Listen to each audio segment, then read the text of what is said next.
Please subscribe my channel and press bell icon. ये video में लेकर आया हूं आप लोगों के लिए कि नीट एग्जाम क्या है और नीट एग्जाम में आने वाले ऐसे कौन से कोर्स है जो नीट के माध्यम से हम लोग उसमें एडमिशन ले सकते हैं।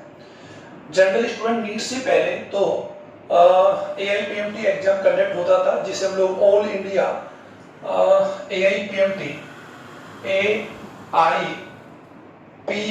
Course all India pre medical test होता था जिसे चेंज करके नीट एग्जाम कर दिया गया। तो आज हम लोग ये डिस्कस करेंगे, ये जानकारी प्राप्त करेंगे कि नीट एग्जाम के अंडर आने वाले कौन से कोर्सेज हैं जिनके द्वारा हम लोग हमारे नेक्स्ट जो कोर्सेज है उनमें हम लोग अप्लाई कर सकते हैं, जिसकी बेसिक जानकारी ज्यादातर स्टूडेंट्स को नहीं होती है। तो इस वीडियो के माध्यम स्टूडेंट्स मैं ये जानकारी दूंगा कि नीट जो एग्जाम्स हम लोग हैं वो नीट एग्जाम क्या है, उसके लिए एलिजिबिलिटी क्या है, उसके लिए कौन से कोर्स के साथ हम लोगों को 10+2 क्लास पास करनी है, इसको लेकर मैंने एक अलग से वीडियो बनाया जिसका लिंक मैं आप लोगों को जल्दी शेयर कर दूंगा। इस वीडियो के माध्यम से हम ये जानेंगे कि नीट एग्जाम के द्वारा हम लोग कौन से कोर्सेज में अप्लाई कर सकते हैं। तो आज की वीडियो हम लोग स्टार्ट करते हैं नीट के अंडर में आने वाले कोर्सेज। तो स्टूडेंट्स जनरली जो नीट एग्जाम होता है वो एक्चुअल में ये जो नीट जो एग्जाम्स है उसके तहत 2 प्रकार के कोर्सेज आते हैं। एक तो आता है नीट यूजी एंड एक आता है NEET PG. Okay friend, NEET UG यानी इसके अंदर अगर बात हम कर सकते हैं, पहले तो हम लोग नीट का फुल फॉर्म जानेंगे। नेशनल एलिजिबिलिटी एंट्रेंस टेस्ट है, नेशनल एलिजिबिलिटी एंट्रेंस टेस्ट है। और यूजी इसके तहत जो यूजी यानी अंडर ग्रेजुएट यानी इसके तहत जो कोर्स आते हैं उसके बारे में इस वीडियो में जानेंगे।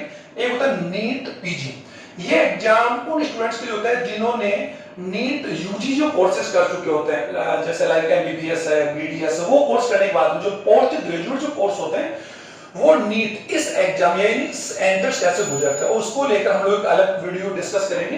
तो आज हम लोग जानकारी प्राप्त करेंगे कि नीट के आने वाले जो कोर्सेज हैं वो कौन कौन से।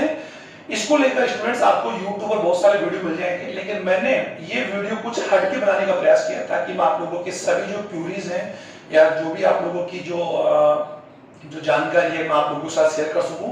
और मुझे उम्मीद है कि ये वीडियो आप लोगों के लिए बहुत ज्यादा फायदेमंद रहेगा।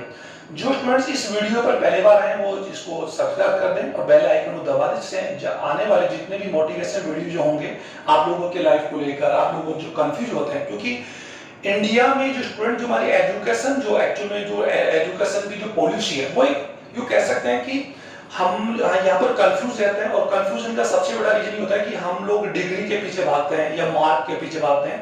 लेकिन मैं आपको एक वीडियो के माध्यम से बताना चाहूंगा कि डिग्री इंपॉर्टेंट है, ये मैं भी एग्री करता हूँ, but I am not total agree with this hypothesis. मैं इसके साथ टोटल एग्री नहीं करता, क्योंकि डिग्री से ज्यादा अगर इंपॉर्टेंट कोई है तो वो डिपेंड करता है कि हमारा स्किल पावर क्या है। अगर हम लोग डिग्री की बात हम कर सकते हैं तो हमारे इंडिया में हम लोग डिग्री ले लेते हैं, जैसे अगर बात हम लोग कर सकते हैं कि IIT हम लोग कर लेते हैं या फिर MBBS हमने कर लिया या PhD हमने कर ली, BSc कर लिया। लेकिन डिग्री से इंपॉर्टेंट आप लोगों के पास अगर जरूरी है वो आपका स्किल पावर, आपका डेडिकेशन है, आपका डिसीजन पावर है, आपका गोल है। अब सबसे इंपॉर्टेंट चीज ये होती है, क्योंकि अगर बात हम करें आज इंडिया में लाखों स्टूडेंट्स आप लोगों को अगर बात हम इंजीनियरिंग की मिल जाएंगे, लेकिन वो किसी की उनकी स्किल के आधार उनकी पेइंग स्किल करोड़ों के अंदर है, किसी की अगर बात हम करें मिलियनियर्स हैं, किसी को थाउजेंड्स और कोई अगर बात हम कर सकते अनएम्प्लॉयड है। तो ये सभी जो डिपेंड करता है कि आपने कौन से इंस्टीट्यूट से या कौन से यूनिवर्सिटी से या कौन से कैंपस से आपने डिग्री प्राप्त की। सबसे मेजर एक तो इफेक्ट ये पड़ता है। सेकंड पावर पड़ता है आपका, आपकी एफिशिएंसी क्या है, आपकी डिसीजन पावर क्या, आपका थिंकिंग क्या है, आप लोगों का एफिशिएंसी के साथ साथ आप लोगों की स्किल क्या है, आप अपने आप को समय के साथ आप प्रमोट करते हैं क्या, ये ज्यादा इंपॉर्टेंट है। तो कंफ्यूजन ना रहे, इसको लेकर मैंने एक सेपरेट वीडियो बनाया है, वो भी आप लोगों को हम लोग शेयर कर देंगे। तो आज हम लोग जानेंगे नीट के यूजी कोर्सेज। ओके स्टूडेंट, तो आज हम लोग बात कर रहे हैं नीट के यूजी कोर्स। तो पहले बता दूं स्टूडेंट कि नीट जो एग्जाम्स हैं उसके लिए जो बेसिकली जो क्वालिफिकेशंस या बेसिकली जो एलिजिबिलिटी आप लोगों को होनी चाहिए वो 10+2 यानी 10+2 में मिनिमम आपको 50% यानी 50% आपकी परसेंटेज होनी चाहिए। और वो आप लोग PCB फिजिक्स केमिस्ट्री और बायोलॉजी के साथ आप 10+2 आप लोग अपीयर हो, उसके साथ ही आप लोगों को 50% आपकी मिनिमम होनी चाहिए। और नीट एग्जाम के लिए यूं कह सकते हैं, मैंने भी बात की कि नीट एग्जाम क्वालिफाई करने के लिए ये कहीं पर भी प्रूफ नहीं है कि जो हाईएस्ट जो मार्क स्टूडेंट होते हैं 90 प्लस स्टूडेंट होते हैं 80 प्लस स्टूडेंट होते हैं वो ही नीट को कंडक्ट कर सकते हैं। नीट एग्जाम का प्रोसेस क्या है, उसकी काउंसलिंग कैसे होती है, उसकी प्रिपरेशन कैसे कर सकते हैं, टोटल मार्किंग क्या है, कौन से क्वेश्चंस कितने मार्क होते हैं, नेगेटिव मार्किंग क्या है, इसको लेकर भी मैंने एक सेपरेट वीडियो बनाया है। तो अगर आप लोगों ने इस वीडियो को सब्सक्राइब कर लिया होगा, बेल आइकन को अगर आपने दबा दिया तो आगे से आपको जितने वीडियोस मैं डालूंगा वो आपको प्राप्त होते रहेंगे। ओके, तो एक ये सबसे इंपॉर्टेंट बात है। और सबसे बात करें इसमें एज जो होती है नीट के लिए वो 17 टू 25 है, 17 टू 25 इसके अंदर चांस काफी होता है। ओके, अब बात हम ये कर सकते हैं, ये जो नीट एग्जाम स्टूडेंट एक हमारी नेशनल एजेंसी है एनटीए, अगर बात हम नेशनल टेस्ट एजेंसी है वो इस नीट एग्जाम को कंडक्ट करवाती है। नेशनल टेस्ट एजेंसी इस एग्जाम को कंडक्ट करवाती है। और ऑल इंडिया में जितने भी कोर्सेज बात हम कर सकते हैं नीट से रिलेटेड जितने भी कोर्सेज हैं उसमें हम लोग बेसिकली वन बाय वन हम लोग जानने का प्रयास करेंगे।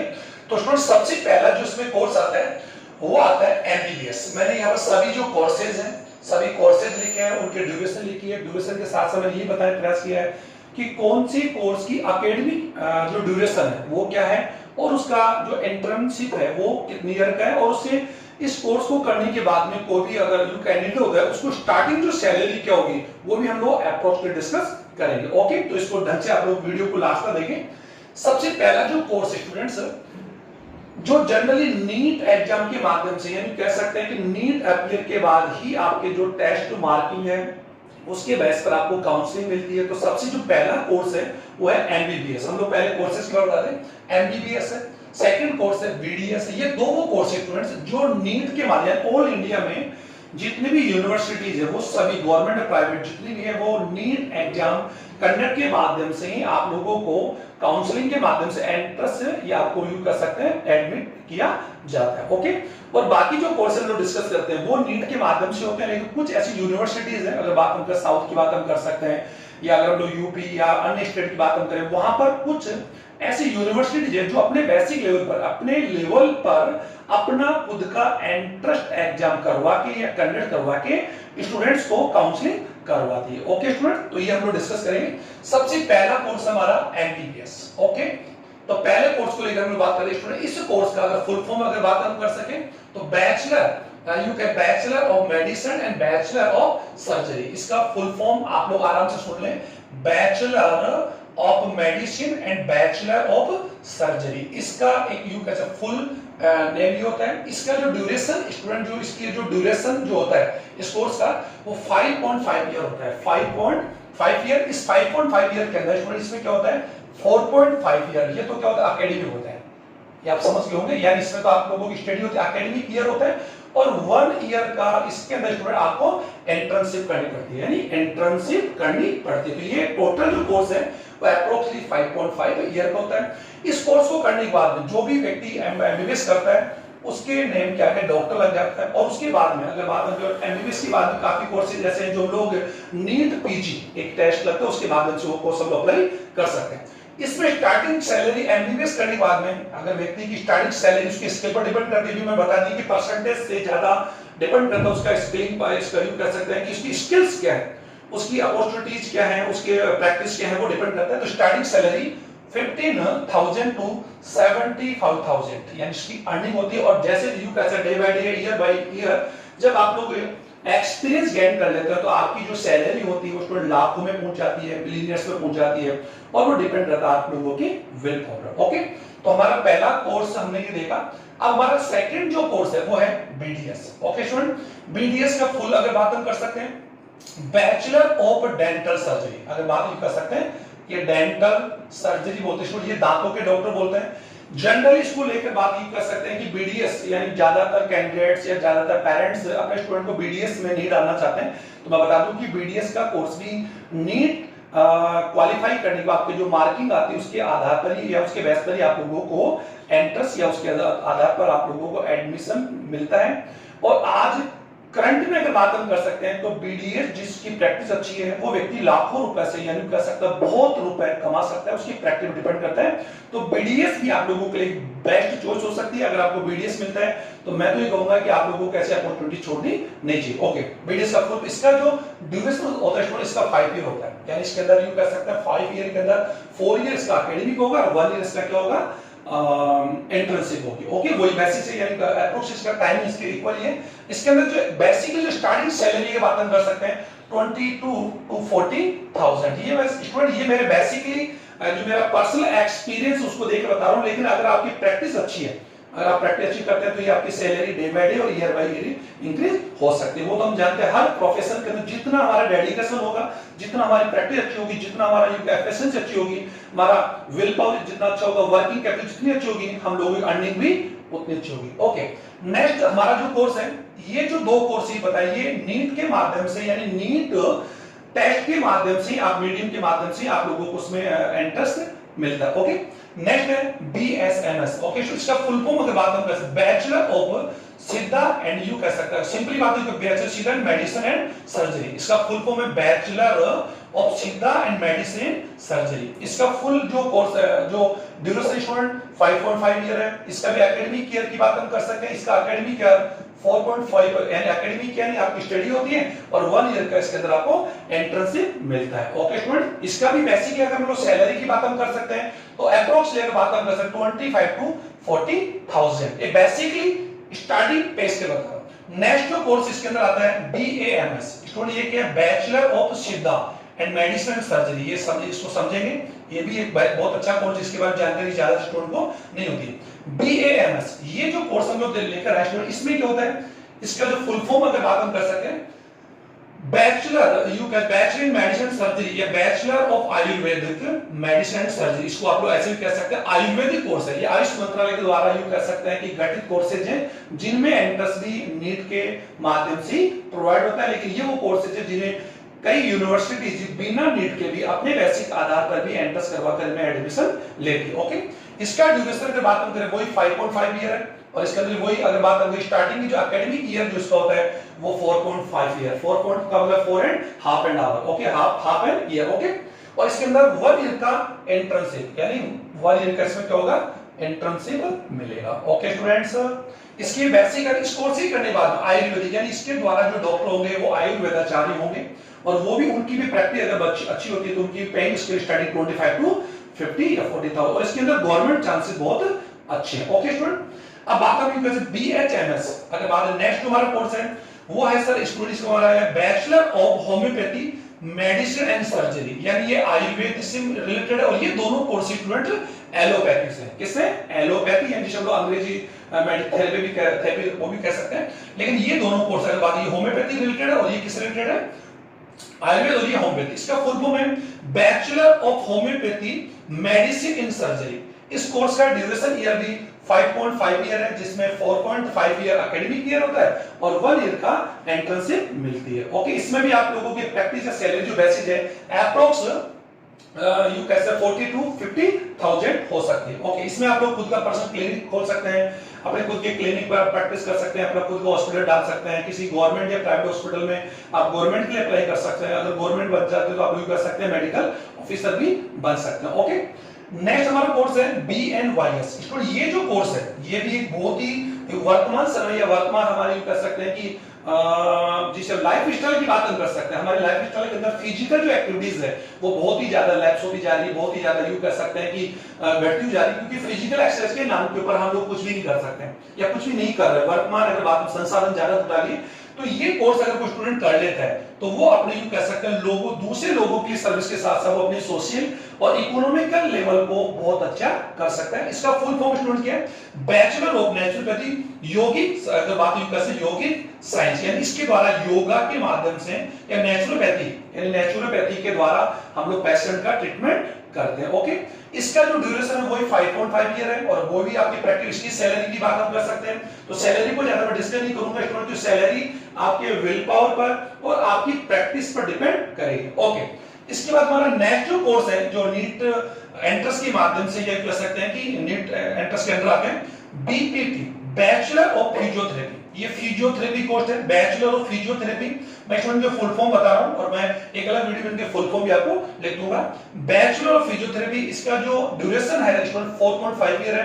इसके अंदर 4 ईयर का एकेडमिक होता है और 6 मंथ की इसके अंदर केमिस्ट्री स्टूडेंट आपको एंट्रेंस मिलती है। इसके अंदर भी आपकी जो पेइंग जो सैलरी जो स्टार्टिंग सैलरी होती है वो 25 to 30,000 और अकॉर्डिंग योर प्रैक्टिस। लास्ट जो हमारा कोर्स है, जो नेक्स्ट हमारा कोर्स है BMLT, इसको ये क्या बैचलर ऑफ यू कह सकते हैं मेडिसिन लैबोरेटरी टेक्नोलॉजी। ये जो कोर्स है ये भी वर्तमान या यू कह सकते हैं कि जो मॉडर्न जो हमारा जो टाइम उसको देखते हुए स्टूडेंट के लिए सबसे बहुत ही बढ़िया कोर्स है। इस कोर्स के माध्यम से आप नीट में अगर आप लोगों के मार्किंग थोड़ी कम आती है तो आप इसके माध्यम से भी ये कोर्स कर सकते हैं। और कुछ यूनिवर्सिटीज या कुछ कॉलेज ऐसे हैं जो अपने बेस के पर भी अपना खुद का एग्जाम कंडक्ट करवा के इसमें आपको एंट्रेंस देते हैं। तो ये भी वर्तमान में जो 10+2 में पीसीबी के साथ 50% स्टूडेंट्स हैं वो इस पर का एंट्रेंस एग्जाम को देकर इस कोर्स को अगर वो करते हैं तो फ्यूचर के अंदर वो भी बहुत अच्छा कर सकते हैं। इसमें यू कैसे bachelor of medicine laboratory technology, यानी लैबोरेटरी में जो टेक्नीशियन होते हैं जो लैब आते हैं, जितने भी डॉक्टर्स है किसी भी पेशेंट का ट्रीट करने से पहले उसका डायग्नोसिस करते हैं। और डायग्नोसिस करने के लिए हम जान सकते हैं हम लोगों को लैबोरेटरीन जो होता है या जिसे हम लैब असिस्टेंट कह सकते हैं उनकी रिक्वायरमेंट पड़ती है। तो आप ये मान सकते हैं कि डॉक्टर के अकॉर्डिंग अगर हम लोग कंपेयर कर सकते हैं तो डायग्नोसिस जो डिपार्टमेंट है या डायग्नोस्टिक डिपार्टमेंट है वो भी किसी मायने में कम है, क्योंकि आज बड़े बड़े हॉस्पिटल अगर उनका अगर यू कह सकते हैं इकोनॉमिकल अगर हम लोग पढ़ेगा हम लोग देखते हैं तो सर 40% एक यू कह सकते हैं कि मेडिकल से निकल दवाइयों के माध्यम से होता है और 60% जो हॉस्पिटल का जो खर्चा निकलता है या जो इनकम होती है वो लैब पर डिपेंड करती है। तो ये भी एक बहुत अच्छा कोर्स है। ओके, इसमें भी स्टार्टिंग सैलरी आप लोगों की ईयरली अगर बात हम कर सकते हैं 7.5 लाख पर ईयर, यानी एक ईयर तक इतना हम लोग कमा सकते हैं। ओके, अब नेक्स्ट जो कोर्स हम लोग हैं BUMS, बैचलर ऑफ यूनानी मेडिसिन सर्जरी, यानी ये यूनानी कोर्स है। इसका ड्यूरेशन भी 4.5 ईयर है। इसके स्टूडेंट के अंदर 4 ईयर का एकेडमिक होता है और 6 मंथ का आपका एंट्रेंसशिप आपको करनी पड़ती है, मिलती है। इसको करने के बाद भी आज हम लोग अगर बात हम कर सकते हैं हर स्टेट में या हर जिले के अंदर कई ऐसे डॉक्टर्स हैं जो BUMS करके बैठे हैं या उनकी यार प्रैक्टिस बहुत अच्छी है और वो अपनी क्लिनिक के माध्यम से भी आज लाखों रुपए अगर बात में कर सकता हूं पर मंथ नहीं, अगर यूं कह सकते हैं कि हजारों रुपए पर डे वो कमा रहे, तो उनकी इनकम भी बहुत अच्छी है। तो ये भी आप लोग कर सकते हैं। नेक्स्ट जो हमारा कोर्स है वो है BOT, इसको इसका नाम bachelor in occupational therapy, bachelor of occupational therapy. Student ये भी एक्चुअली यू कह सकते हैं बहुत ही यू कह सकते हैं कि पावरफुल कोर्स है एक नीट के माध्यम से, जिसको स्टूडेंट करके अपने फ्यूचर को ब्राइट कर सकता है। इसका ड्यूरेशन 4.5 ईयर है। ऑप्शन वही 4 ईयर का एकेडमिक होता है और 6 मंथ इसके अंदर एंट्रेंसशिप मिलती है। अब नेक्स्ट हमारा कोर्स स्टूडेंट्स है, ये जो सारे कोर्सेज है वो नीट यू कैसे एंट्रेंस के अंडर आते हैं। ओके स्टूडेंट्स, ये मैंने आपको बता दिया। BVSC, यानी ये अगर बात हम कर सकते बैचलर इन वेटरनरी साइंस, ये एक्चुअल में वेटरनरी जो डॉक्टर होते हैं, जो पशु चिकित्सक जिन्हें बोल सकते हैं, जो पशुओं का या जो एनिमल्स का ट्रीटमेंट करते हैं, उनकी भी आज सोसाइटी में बहुत ज्यादा रिक्वायरमेंट, क्योंकि आज ह्यूमन बात अगर यूं कह सकते हैं कि जो एनिमल यू कह सकते हैं एनिमल लवर्स हैं हम लोग, तो एनिमल लवर जो होते हैं वो अपने एनिमल्स को हम लोग रखते हैं, उनका हम लोग ट्रीटमेंट करवाते हैं, उनको वैक्सीनेशन करवाते हैं, तो उसके लिए ये डॉक्टर्स होते हैं जिन्हें हम लोग BSc अगर bachelor of veterinary science. Okay, इसका ड्यूरेशन 5.5 ईयर का है। ये सारे डिग्री कोर्सेज हैं स्टूडेंट जो हम लोग डिस्कस करते हैं, ऑल कोर्सेज आर डिग्री, ये सारे डिग्री कोर्सेज, इसको ध्यान से सुने, इसमें कोई भी डिप्लोमा कोर्स नहीं। इसका ड्यूरेशन 5.5 ईयर है। इसमें 5 ईयर का इसमें यू कह सकते हैं 4.5 का इसमें एकेडमिक ईयर है और 1 ईयर का एंट्रेंसशिप, यानी एंट्रेंसशिप का मीन होता है स्टूडेंट जिसके द्वारा आप लोगों को प्रैक्टिस करनी होती है। ओके, जिसके बाद में आप लोगों को उसका RMC नंबर या आपका जो मेडिकल जो प्रैक्टिस नंबर वो आपको प्रोवाइड कर। ये नेक्स्ट कोर्स है BSc नर्सिंग। स्टूडेंट आज हम लोग नीट के अंडर आने वाले कोर्स से डिस्कस कर सकते हैं। अगले वीडियो में आप लोग देखेंगे कि हम लोग 10+2 के बाद में क्या कर सकते हैं, कौन से कोर्स ले सकते हैं, किस कोर्स को लेकर हम लोग ज्यादा कंफ्यूज होते हैं, तो वो हम लोग डिस्कस करेंगे। BSc नर्सिंग बैच अगर बात कर सकते BSc तो हम लोग bachelor in science in nursing है। इसका जो ड्यूरेशन है 4 ईयर का है और ये कोर्स पूरा करने के बाद में जो कैंडिडेट होता है वो गवर्नमेंट के लिए अप्लाई कर सकता है और नर्सिंग ऑफिसर के पोस्ट पर अपॉइंट हो सकते हैं, जिसकी अगर वो एम्स यानी अगर बात हम कर सकते हैं all India institute medical science की बात हम कर सकते हैं, जो नीट के माध्यम या उनकी सीटें भी करंट में नीट एग्जाम के माध्यम से फिल हो रही है। तो एम्स अगर बात कर सकते हैं जनरली हमारे इंडिया में सबसे बड़ा अगर मेडिकल जो सेंटर है, गवर्नमेंट सेक्टर की बात हम करें एमसी है, और रनिंग सेक्टर की बात हम करें, कई एम्स प्रस्तावित है, प्रोजेक्टेड है, जिनमें 19 to 21 है, जिनमें कई एम्स, तो अगर दिल्ली एम्स की बात हम कर सकते हैं या ऋषिकेश बात, पटना एम्स की बात कर सकते हैं। इसमें मेडिकल जो ऑफिसर्स है जिनकी स्टार्टिंग सैलरी, अगर आप लोग सोचे स्टूडेंट, अप्रोक्स इनकी स्टार्टिंग सैलरी होती है 65 to 70,000 स्टार्टिंग पे स्केल है, अगर बात हम कर सकते हैं अगर इनकी नर्सिंग ऑफिसर में आप लोग, क्योंकि मैं मेरा पर्सनल एक्चुअली बता रहा हूं, पिछले 20 साल से हम लोग देख रहे हैं कि हमारे स्कूल या कॉलेज से निकलने वाले, क्योंकि हम लोग स्कूल और कॉलेज कंडक्ट करते हैं, इसमें अब तक हमने 20 ईयर के लाखों स्टूडेंट से यहाँ से पास आउट हो चुके हैं, कॉलेज करके, कोई बीएड करके, कोई 12 करके, तो इसमें हमने देखा कि हजारों स्टूडेंट बीएससी नर्सिंग कोर्स करते हैं और वो अपने जॉब की तरफ यूं कह सकते हैं कि जॉब के अग्रसर होते हैं और तो जॉब भी प्राप्त कर लेते हैं। नेक्स्ट हमारा कोर्स है B pharma, bachelor in pharmacy. इसका ड्यूरेशन 4 ईयर का होता है और ये कोर्स करने के बाद में स्टूडेंट जो होता है फार्मेसी अपना यूज कर सकते हैं। ये डिग्री कोर्स है, एक जो डिप्लोमा कोर्स है डी फार्मा कहते हैं। इसके बाद में आप लोग प्राइवेट सेक्टर के अंदर ही अपना खुद का फार्मेसी डाल सकते हैं, खुद का फार्मा सेंटर डाल सकते हैं, या अपने लाइसेंस के बेस के ऊपर आप गवर्नमेंट जो भी यूके फार्मा जो मेडिसिन जो शॉप होती है उसमें आप अप्लाई कर सकते हैं। तो ऐसे में आज हमने डिस्कस कर लिया कि ये वो सारे कोर्स हैं जो नीट के माध्यम से कंडक्ट किए जाते हैं। तो स्टूडेंट्स, ये वीडियो आप लोगों को अगर पसंद आया हो, और अपेक्षा या आशा करता हूं कि ये वीडियो आप लोगों के फ्यूचर में नीट के बाद में फैकल्टीज को, या आप यूं कर सकते हैं कि जो कोर्सेज हम लोग लेने वाले हैं उस कोर्सेज को चुनने में आपकी मदद करेगा। Thank you for watching this video, और इस वीडियो को ज्यादा से ज्यादा लाइक एंड शेयर करें, जिसको बेल आइकन को जरूर प्रेस करें, जिससे आने वाली वीडियो आपको समय प्राप्त हो सके। Thank you very much.